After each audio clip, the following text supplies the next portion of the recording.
Hey guys, I'm David. Welcome to Living with the Coopers. This is an idiot's guide, and basically I'm saying that I'm the idiot and not you guys, so don't worry. My background is I'm basically just moving into professional type of work, but I'm still kind of a consumer more than professional. So this is going to be from the eyes of a consumer, not from the eyes of a professional. Okay, so let's just get started. I'll talk you through a few more things about me while we're going through. I love the Canon boxes anyway. They're always great. Okay, so we've got a couple of folders here. It's a bit of cardboard that can get out of the way. And let's start here. Oh, okay, what have we got on here first?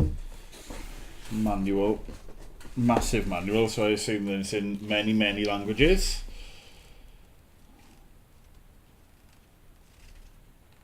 No. That's all in English. That is a mighty, mighty manual. And that is a really, really good thing as well, because it's probably quite comprehensive. So I'm going to look forward to reading that when I get the chance. That can get out of the way for now. Okay, we've also got a couple of installation CDs. There's one EOS Digital Solution Disc, version 31.4, and EOS Digital Software Instruction Manual. Both of these are utterly useless to me because I haven't got a CD drive in my MacBook. So that's a good start. Cool. So, right, I'll assume that this is the body itself. Now, I'm upgrading from an 80D. And the reason I'm upgrading is just because I want to start doing more professional stuff. Why aren't I going to Sony for video?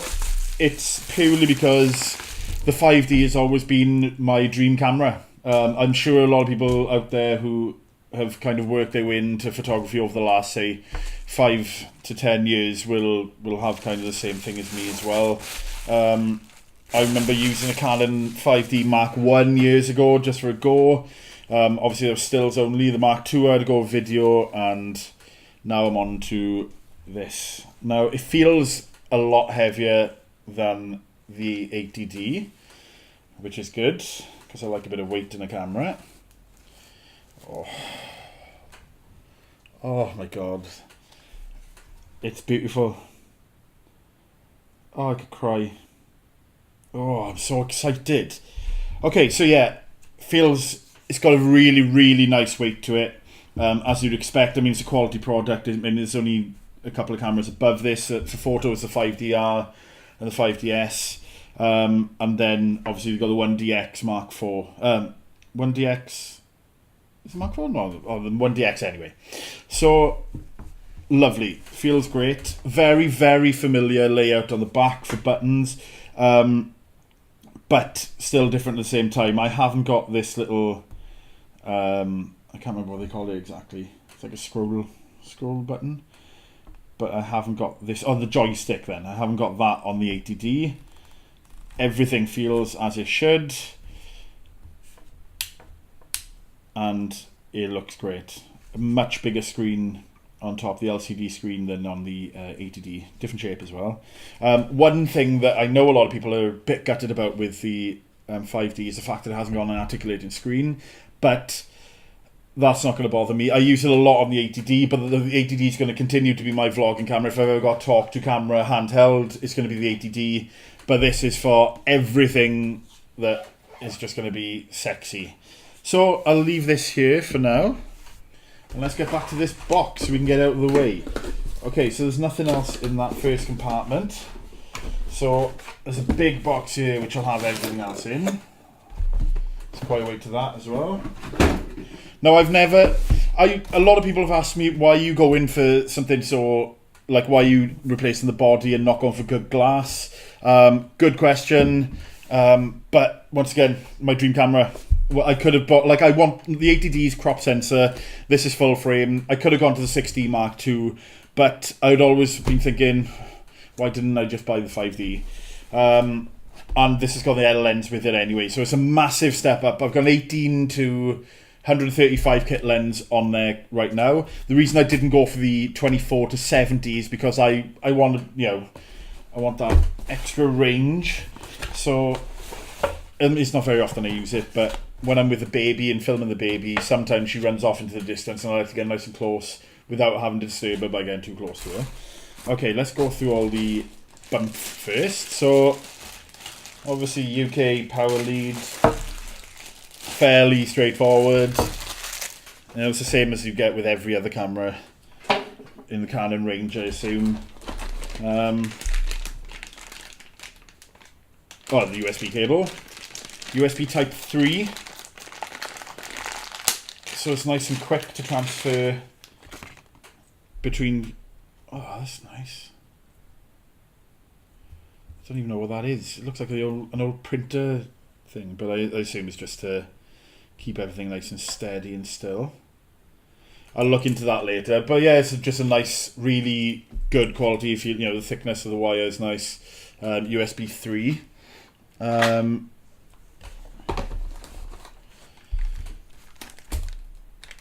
Canon branded strap.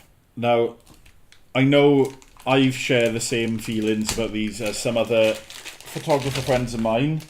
When you get to a level of, well, any level really, but when you work in professionally with stuff like this, that is good. Especially, imagine if you had a 70 to 200mm lens on there, and you've wrapped it around your neck. That's just going to cause problems. So I think the only reason these exist now is just to be able to show off the fact that you've now got a Canon 5D Mark IV. And I definitely will not be doing that. Okay, so moving on, we've now got the... Oh, well, there's another little section under here. Aha! It's the eyepiece. So that can go on straight away. I didn't realise that they didn't ship them with these on. And I still don't really understand why they don't, but, you know, that's why I'm the idiot and not you guys watching this. So that's on... Oh, I can't wait to... Like, this came this morning and I had loads of stuff to do before I could open it because I wanted to film myself opening it. And it's been hell. It's just been sat there taunting me like, come on, you know you want to have a little look. You want to have a little look. And I didn't. So, you know, you can give me a thumbs up for that at least. Even if you hate the rest of it. There we are, Canon battery charger. Standard. Get rid of all this now. Handy, because I've only got one at the minute that's Canon. I've got a third-party one as well, and it's terrible. Sorry, I don't know what camera. I don't know whether you know what camera I've got. Battery. Nice. So with my current setup, I've got one Canon battery. I've got two third-party. They're not great. And a friend of mine recommended some Duracell ones, so I've just bought some Duracell ones as well. But only Canon batteries are going to be going in this, I think. Depends on how quickly the other ones go through charge. But that's great. I'll tell you what, I'm going to throw that in now. Gives it a bit more weight as well. Get in. There we are. I'm not going to turn it on yet. And my first L series lens. And I know there's been a lot of people who like. I know the older ones aren't great now. The Mark 1 then, but this Mark 2 is supposedly really, really good. Just a lens hood, and the box can go. Bye, box. Oh, now instantly I can tell the difference between the old lens I've got on there and this, just by the weight. It's all metal. You know, it's fairly straightforward. Focus ring is nice and smooth. And I got image stabilization on and off, and autofocus, manual focus switch. Okay. I do apologise if you think this is a bit weird. Bear in mind that this is my dream camera, and I've been looking forward to this for years. Since the Mark II, basically, when I really thought, oh yeah, I could give photography a go one day. Oh, and it's on. Right, well that is quite a lot heavier than the 80D with the lens on. Body-wise, feels fine. I'm going to be interested to see how much difference it's going to make on the gimbal, because obviously the gimbal I'm getting used to the 80D on it at the minute. I know where all my little bits are, so I'm fine. That's nice and smooth. Yeah, this is going to take a bit more balancing, I think, until I know where I am. But oh, what a sexy, sexy camera. Oh, right, okay. So this basically concludes this section of batteries don't come charged. That's annoying. Lucky I've got a few more. I know you shouldn't expect them to come fully charged, but you know, you expect a little. I don't know whether you've seen, but I've got a Canon 5D Mark IV. It's cool. It's right, I've got a couple more batteries here anyway. Where's that one? Oh, there's one just coming off charge now, I think. There we are. And let's switch this on. Right, okay. So just setting up date and time. I'm going to go through the becomes touch choice now. It's 23rd. Everything feels a lot. Oh, it's touchscreen as well. Everything seems a lot more sturdy. I can tell you that. It's 12:48. So 12:49 just in case. There we are. Okay. And I am in. Now, I'll walk around some of the other features of the camera while I'm here.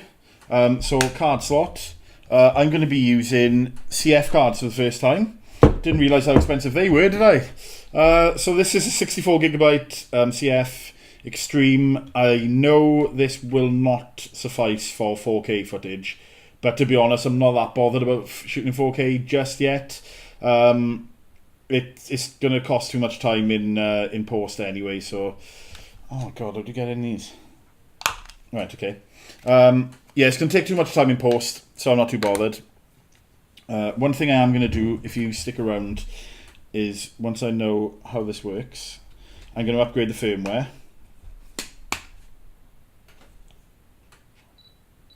Okay, and we're away. Oh, nice. Okay, so the info button does everything you'd expect it to do, brings up all your different bits of info. There's your autofocus, just file information, level, which is really, really handy, especially for video, the amount of issues I get with video leveling.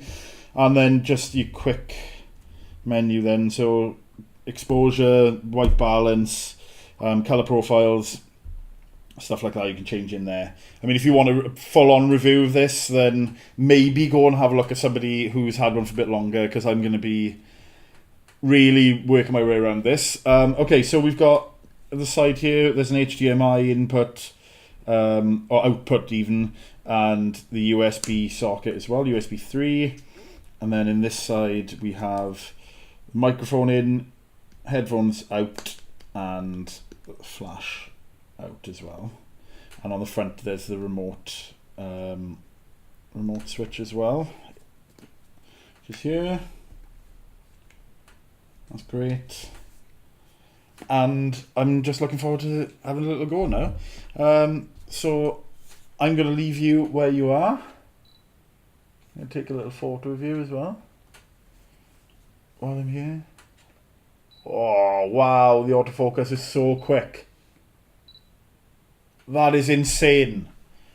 I mean, I'm used to fast autofocus, so there's a 61-point autofocus system in the 80D, which is mega quick. I mean, obviously, full frame sensor as well, autofocus gets a bit sharper, but this is absolute lightning. Wow. It's instant. That's a really bad photo, but I'll still probably share it with you anyway. One thing I do want to do though is have a little go at high speed continuous. Yeah, that's fast. That's really, really fast. Amazing. Chucking in movie mode because that's what it's going to be most of the time. I'm just going to go through a couple of the settings really, really quickly, see what I can film at. 4K. So with a 64 gigabyte card, I can get 16 minutes and 9 seconds, and that's at 29 frames a second. 29.97. Oh no, 25 frames a second. My bad. And it becomes crop as well, apparently. Yeah. So it crops by about 1.7. So it's kind of similar to the 80D anyway when it comes to that. Now, the question is, how long is it going to give me with this card? I've seen some tests online and they go really, really quickly, like seconds worth. So let's have a little look. And then it buffers. Oh, we might actually be alright with this. B-roll, I'm only ever going to be taking 30 seconds worth anyway. So if it gets past 30 seconds...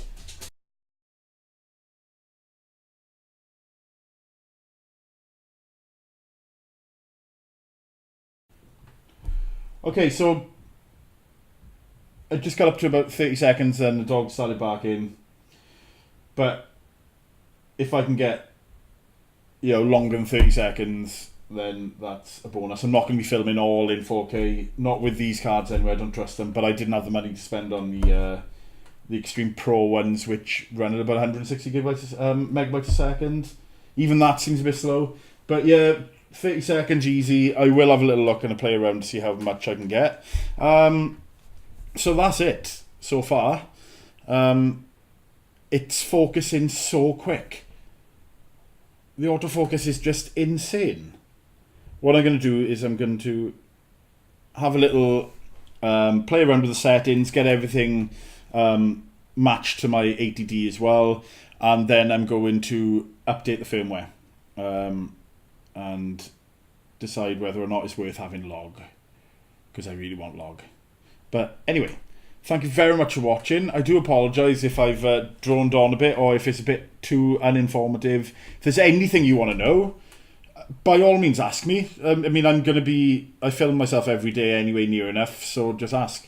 But thank you very much for watching. Please like, comment and subscribe, and I'll see you soon.